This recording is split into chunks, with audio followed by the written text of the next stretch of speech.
अस्सलाम वालेकुम। कैसे हैं आप सब। Come to back my channel king ज़ोलॉजी।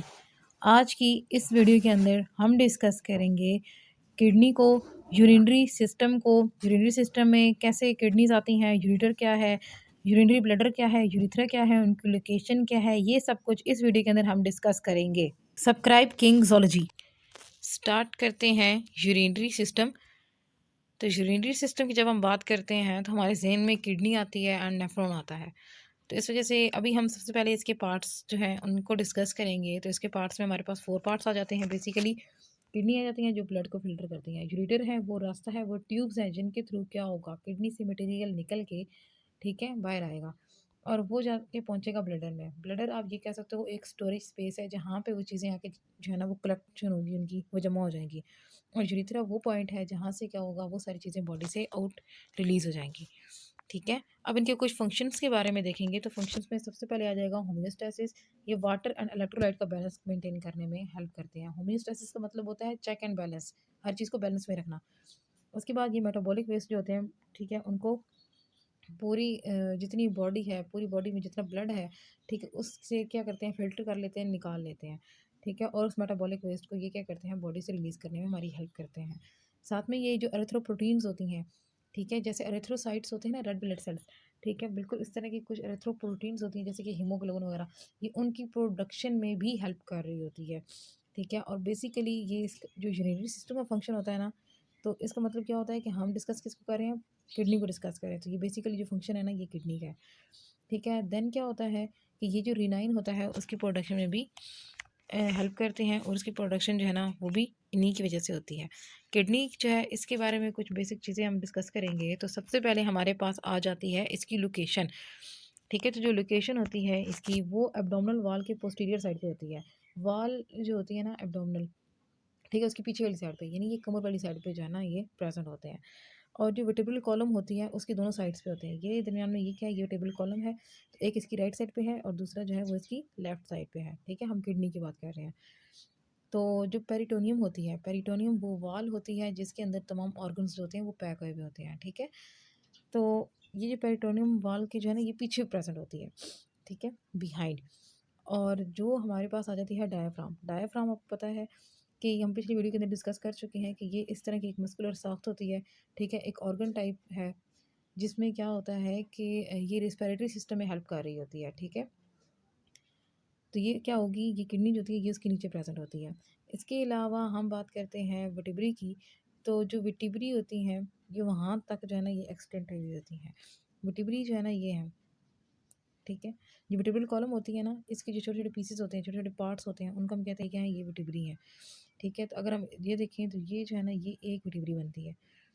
तो वो कहता है कि जो मतलब 12th नंबर वाली जो वर्टिब्री है ना, वहाँ तक ये सारी क्या है, ये फैली हुई हैं। और जो लंबर रीजन वाली होती है ना, वहाँ पे बेसिकली ये किडनीज होती हैं, ये प्रेजेंट होती हैं। बेसिकली इस पूरे के अंदर हमने इनकी जो लोकेशन थी उसके बारे में डिस्कस किया है। नेक्स्ट हम इनकी शेप्स जो है उनको देख लेंगे। तो इनकी शेप में हम क्या देखते हैं कि ये क्या है, ये बीन शेप है। ठीक है, उसके बाद हम ये देखते हैं कि ये 11 सेंटीमीटर लॉन्ग होती हैं। ठीक है, मतलब इनकी टोटल लेंथ है इस तरह, वो क्या है, वो 11 सेंटीमीटर है। अगर हम वाइड देखते हैं, ठीक है, तो ये वाइड कितनी है, ठीक है, वो इस तरह हम ये चीज़ देख लेंगे, इनकी विड्थ कितनी है।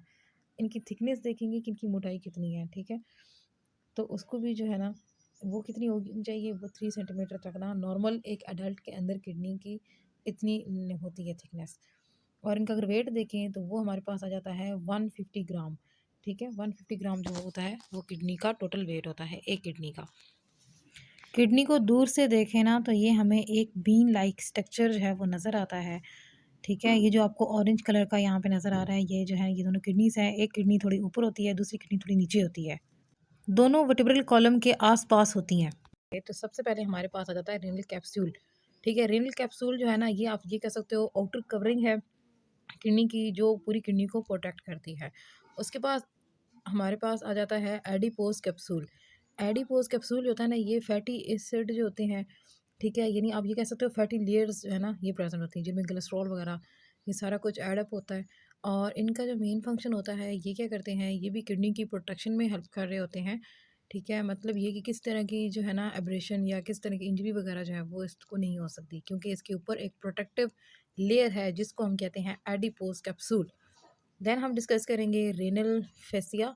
तो रेनल फेसिया जो है ये आप ऐसा कह सकते हो, ये वो वाली कवरिंग है जिसके थ्रू किडनी जो होती है वो कनेक्टेड हुई होती है पूरे अंदर एब्डोमिनल के अंदर। ठीक है, जिस और मेजेंट्रीज़ के अंदर, मेजेंट्रीज़ वो चीज़ें होती हैं जो क्या करती हैं, जितने भी ऑर्गन हैं एब्डोमेन के अंदर उन सबको बैलेंस करके रखती हैं, उनकी पोजीशन पे जो है ना वो सेट करके रखती हैं। तो ये क्या है, ये वो वाली कवरिंग है जो इसको सेटिंग में और इसकी लोकेशन मेंटेन करने में इसकी हेल्प करती है।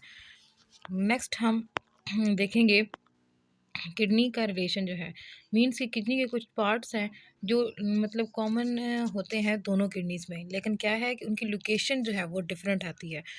तो जैसे कि अभी हम देखेंगे, सबसे पहले हमारे पास आ जाता है, ठीक है, सुपर रेनल एरिया है हमारे पास, ये हेपेटिक एरिया हो गया। ठीक है, और डोनल एरिया है, कॉलिक एरिया है, इसी तरह यूनल एरिया है। तो ये सारे एरियाज़ हैं और ये जो कलर्स हैं ये रिप्रेजेंट कर रहे हैं इन एरियाज़ को।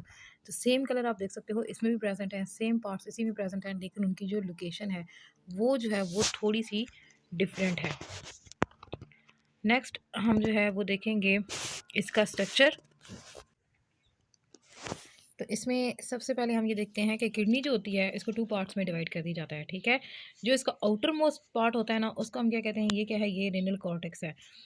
और जो इनर वाला होता है उसको हम कहते हैं, ये क्या है, ये रेनल मेडुला है।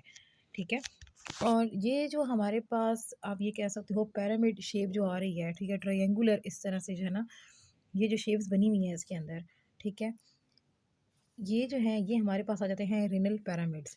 ठीक है, और इनमें से सारा यूरिन जो है वो आके कलेक्ट होता है इस एरिया में है। तो इस एरिया को हम क्या कहते हैं, ये क्या हमारे पास आ जाता है, ये है रेनल पेल्विस। ठीक है, और वो ब्लड जिसके ज़रिए बॉडी से ब्लड जो है वो किडनी के अंदर आता है, उस वेन को हम क्या कहते हैं, ये रेनल आर्टरी है। ठीक है, और जिसके थ्रू बॉडी से मतलब ना जिस वेन के थ्रू आता है ब्लड, ठीक है, उसको हम क्या कहते हैं, ये हमारे पास क्या आती है, ये रेनल वेन है। तो अब एक होती है एफेरेंट और एक होती है एफेरेंट, एक में ई आता है एक में ए आता है। जो ए वाली है ना एफेरेंट, ठीक है, जो एफेरेंट आप ये कह सकते हो, ठीक है, वो वेन्स हैं जो किडनी के अंदर ब्लड लेके जाती हैं। और जो ई फेरेंट होती हैं वो क्या करती हैं, वो ब्लड को वहाँ से जब वो फ़िल्टर हो जाता है, बिल्कुल क्लीन हो जाता है, फिर उसको वहाँ से बाहर निकालने में हेल्प करती हैं, यानी किडनी से बाहर लेके आती हैं। ठीक है, अगर बेसिकली हम आर्टरी एंड वेन देखते हैं तो आर्टरी हमारे पास रेनल आर्टरी आती है, और अगर हम वेन की बात करते हैं तो हमारे पास आ जाती हैं रेनल वेन्स। लेकिन ओवरऑल जो फंक्शन होता है वो ए फेरेंट एंड ई फेरेंट का होता है। जो ए फेरेंट है वो अंदर लेके जाएगी, जो ई फेरेंट है वो वहाँ से किडनी को ब्लड को बाहर लेके आएगी। और ये हमारे पास यूटर है जो कि हम ऊपर भी डिस्कस कर चुके हैं। ये वो ट्यूब है जो क्या करती है, सारे यूरिन की कलेक्शन करके उसको आगे ब्लैडर तक पहुंचाती है, ताकि उसकी स्टोरेज जो है वो एक प्रॉपर एरिया में हो सके और वो बॉडी के लिए नुकसानदेह भी ना हो। नेक्स्ट अभी हम देखेंगे रेनल पैरामिड के बारे में, जो मैं आपको ऊपर बता के आई हूँ। रेनल पैरामिड जो है, ठीक है, ये ट्रायंगुलर होते हैं और ये इस तरह से प्रेजेंट है। ये देखिए ये सारे क्या हैं, ये रेनल पैरामिड्स हैं। ठीक है, एंड उसके बाद हम जो देखेंगे हमारे पास आ जाता है रेनल पेप्लाई। रेनल पेप्लाई जो है ना, ये एक छोटा सा एरिया होता है। ठीक है, आप ये कह सकते हो ये वो कनेक्शन है जिसके थ्रू क्या होता है, पैरामिड जो है ना वो कनेक्ट है, वो होता है रेनल पेल्विस के साथ। रेनल पेल्विस ये जो है ना ये वाला एरिया है। ठीक है, ये रेनल पेल्विस वाला एरिया है। ठीक है, और ये हमारे पास अगर फॉर एग्जाम्पल पैरामिड है ना, ठीक है, और यहाँ पे हमारे पास रेनल पेल्विस वाला एरिया आ रहा है, तो इसके दरमियान जो कनेक्शन है, जो ट्यूब्स हैं, ठीक है, जिन्होंने इसको आपस में क्या किया हुआ है, कनेक्ट किया हुआ है, तो ये हमारे पास क्या आ जाती है, ये हमारे पास आ जाती है रेनल पेप्ला। इसके बाद हम बात करेंगे रेनल क्लेसिस। ठीक है, तो ये जो है ये आप ये कह सकते हो कि ये हमारे पास रेनल पेल्विस है ना, इसके अंदर भी आगे से ऐसे ना डिवीजन हुई होती हैं। ठीक है, तो इसको हम क्या कहते हैं, ये वाली ये चीज़ इस तरह डिवीजन हुई होती हैं, तो इस वजह से इसको हम क्या कहते हैं, ये क्या है, ये रेनल क्लेसिस है। और रेनल पेल्विस आपको पता है कि ये इनर पोर्शन होता है, जिसमें क्या है कि जितना भी यूरिन होता है वो आके कलेक्ट होता है और उसके बाद फिर वो एंटर हो जाता है ये इधर यूरिटर के अंदर, और यूरिटर से फिर वो चला जाता है ब्लैडर के अंदर। अभी हम जो है इसका अगर हम माइक्रोस्कोपिक स्ट्रक्चर देखें किडनी का, तो हमें यहाँ पे ना कुछ ऐसे ना इस तरह की ट्यूब्स नज़र आती हैं। तो ये जो ट्यूब्स हैं ना, इनको हम क्या कहते हैं, ये क्या है, ये हमारे पास आ जाती हैं नेफ्रॉन। तो इन नेफ्रॉन जो है ये इनका बेसिक रोल होता है, क्योंकि ये हम कहते हैं ये स्ट्रक्चरल भी यूनिट है और फंक्शनल भी यूनिट है किडनी का। ठीक है, तो नेफ्रॉन के जो है वो बेसिकली हम स्ट्रक्चर जो है उसको डिस्कस करते हैं, क्योंकि सारा जो फंक्शन होता है ना किडनी के अंदर वो एक्चुअली इनके अंदर ही प्रेजेंट होता है। ठीक है, वो सारा इन्हीं के अंदर चल रहा होता है। मतलब ओवरऑल जो इनका फंक्शन होता है वही हम कहते हैं वो क्या है, वो किडनी का फंक्शन है। और जो नेफ्रॉन होते हैं इनकी जो मतलब आप ये कह लो कि इनका जो नंबर होता है वो 60,000 तक जा सकता है। ठीक है, एंड जैसे जैसे इंसान की एज जो होती है वो बड़ी होती जाती है, मतलब ओल्डर एज आती है, ये एल्डर एज आती है, तो उससे क्या होता है कि जो नेफ्रॉन का नंबर होता है वो डिक्रीज़ होना स्टार्ट हो जाता है। तो अभी हम ये चीज़ मैं जो आपको ऊपर बता रही थी ब्लड के बारे में, जो ए फेरेंट है वो लेके जा रही है, ठीक है, किडनी के अंदर, और जो ई फेरेंट है वो वहाँ से वापस लेके जा रही है। ठीक है, एंड ये हमारे पास आ जाता है पूरा ग्लोमेरुलस कैप्सूल आ रहा है। ठीक है, और ये इसके अंदर जो है ना ये कैपिलरीज का पूरा नेटवर्क है। ठीक है, इसके बाद हमारे पास जो पार्ट आएगा वो है प्रोक्सिमल पार्ट आ जाता है ट्यूब्स का। एंड उसके बाद ये हमारे पास आ जाती है लूप ऑफ हैंडे। ठीक है, ये इसका जो है ना ये डिसेंडिंग पार्ट है और ये असेंडिंग पार्ट होता है। उसके बाद हमारे पास जो है ना ये इस तरह की कलेक्टिंग डक्ट्स आ जाती हैं, और ये ओवरऑल ये मतलब कलेक्टिंग डक्ट्स भी आपस में जॉइन होती हैं। ठीक है, मुख्तलिफ नेफ्रॉन की मुख्तलिफ जितनी भी आ रही होती हैं, ठीक है, कलेक्टिंग डक्ट्स वो सारी जमा होती हैं, और उसके बाद एक हमारे पास ह्यूज कलेक्टिंग डक्ट बन जाती है, और वो फिर जाके खुलती है वही जो रेनल पेल्विस है ना उसके अंदर, और फिर वहाँ से फिर वो यूरेटर के अंदर चली जाती है। तो अब अगर यूरेटर को देखें तो यूरेटर की जो लेंथ है, ठीक है, वो हमारे पास आ जाती है 25 से लेकर 30 सेंटीमीटर वो लॉन्ग होती है। ठीक है, इसकी जो लेंथ है ना वो हमारे पास 25 टू 30 सेंटीमीटर आ जाती है।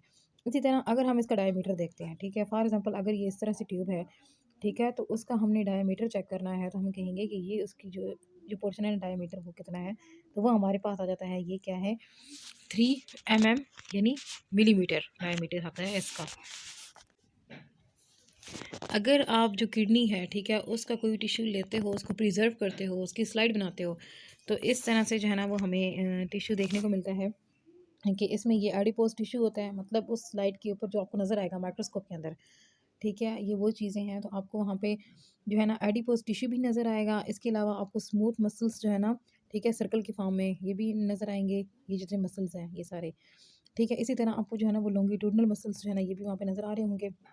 साथ में ये जो स्पेस है दरमियान वाली यानी ल्यूमन नज़र आ रही होगी, और हमारे पास जो है ना एक लेमिना जो है, ठीक है, ये भी आपको यहाँ पे उसमें नज़र आना शुरू हो जाएगा। ठीक है, ये भी नज़र आएगा, और इसके अलावा वेन्यूल नज़र आएगी, और ट्रांजिशनल जो एपिथेलिया होते हैं, ठीक है, ये सारी चीज़ें आपको उधर नज़र आ रही होंगी, और एक एडवेंटिटिया है वो भी आपको उधर नज़र आएगी। तो ये ओवरऑल इसकी आप ये कह सकते हो ये वो स्ट्रक्चर है। ठीक है, ये हिस्टोलॉजिकल स्ट्रक्चर है जो आपको नज़र आता है।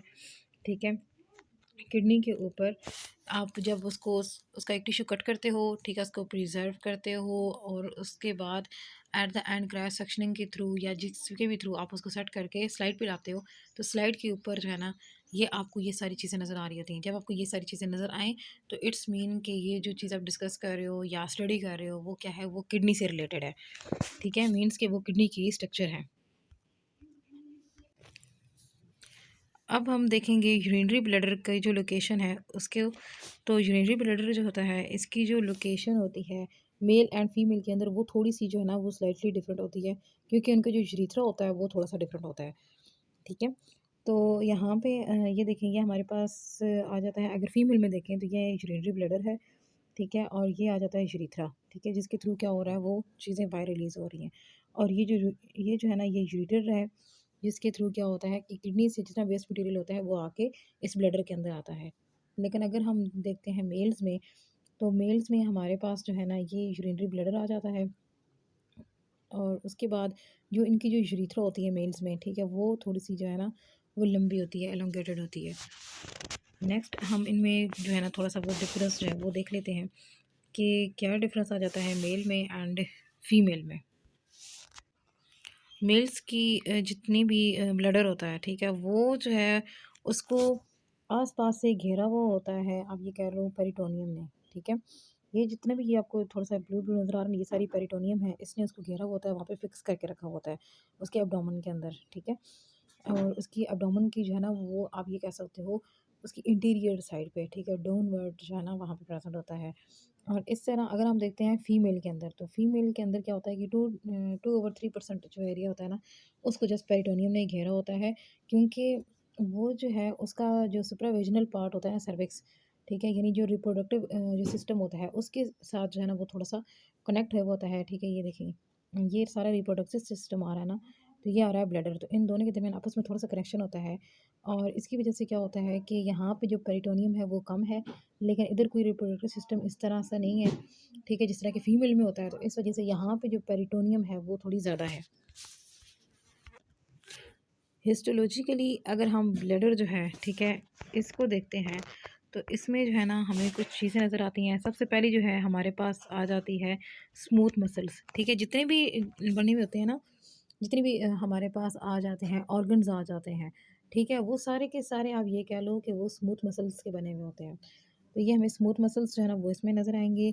उसके साथ हमें लेमिना जो है ना वो हमें नज़र आएगा, एंड साथ में हमें जो ट्रांजिशनल जो एपिथेलियम है, ठीक है, ये चीज़ें नज़र आएंगी। अगर हम ब्लैडर का कोई टिश्यू जो है उसको प्रिजर्व करते हैं या उसकी स्लाइड बनाते हैं, उसको हिस्टोलॉजिकली देखते हैं, तो ये चीज़ें हमें नज़र आएंगी। साथ में अभी हम देख लेंगे कि जो यूरिनरी ब्लैडर है उसकी ओपनिंग जो है वो किस तरह से होती है, कौन कौन से पार्ट्स वहाँ पे प्रेजेंट होते हैं।